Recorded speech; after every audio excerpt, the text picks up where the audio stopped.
Finally, there's been a lot of media interest in the whereabouts and status of ISIS leader Abu Bakr al-Baghdadi.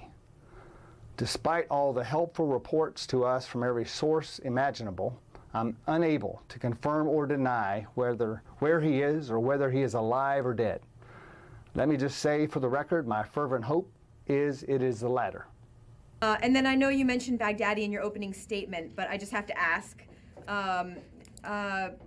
do you have any reason to believe that he may still be alive?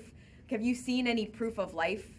Your question about Baghdadi, alive or dead, I really don't know. I don't have a reason to believe that he's alive, don't have proof of life. The Russians some weeks ago claimed to have killed him in an airstrike. I think it was in the latter half of May or last week of May, somewhere between Raqqa and Deir ez-Zor, I think they said. I received some reporting since then that suggested he was not killed there by the Russians, but I don't know. Since then, we've heard all kinds of reporting that he's alive, that he's dead. Quite honestly, don't know. Hope he's deader than a doornail. If he's not, as soon as we find out where he is, he will be. Regarding Baghdadi, whether he's alive or dead, it kind of reminds me of Mullah Omar, the Taliban leader, who was dead for like a year before anyone realized it. Does it matter? Well, I don't know.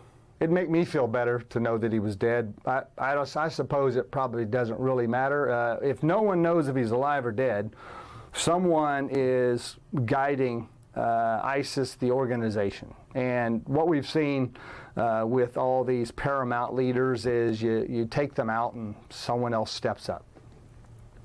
So if he is dead, that means someone's running ISIS, and I think that they're trying to keep his death quiet for their own morale. I think it would be a blow to the enemy's morale. It would probably uplift, I think, our partners.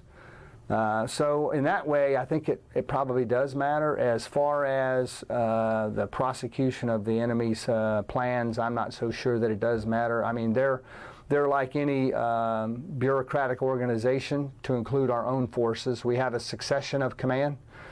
They have a succession of command, and I think they would implement it. So I just know it would make me feel a lot better if he were dead. I want to go back to Baghdadi because you said several things I don't think I've heard you say before. First of all, if I'm recalling from several minutes ago, you said you don't have any reason to believe he's alive. You then said after the Russian reports, you received information he wasn't killed, where those reports indicated he was killed, and then you went on to talk in detail about your assessment of how ISIS could be running right now by someone else if he was dead. But let's go back to the first thing you said. You have no reason to believe he's alive. Plus the rest of this. Candidly, is your increasing assessment that he's no longer alive? It seems to be what you're telling us here. It's not fact, is it your assessment? Is this Barbara? Is this Barbara Starr? I didn't quite catch the name, but I'm recognizing the voice. This is Barbara. I can't see y'all, by the way, so. Yes, it's Barbara. Okay, Barbara. I think you're reading between the lines here a little bit.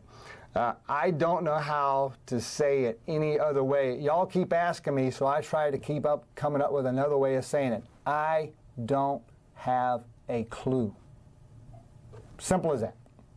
So, don't know if he's alive, don't know if he's dead, I don't know where he's alive, I don't know where his dead body is, I don't have a clue. I'm not trying to message anything.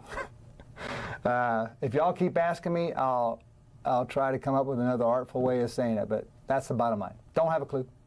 You have no reason to believe he's alive. That doesn't indicate anything. Don't have a reason to believe he's alive, don't have a reason to believe he's dead. So on Baghdadi, no, I'm just kidding.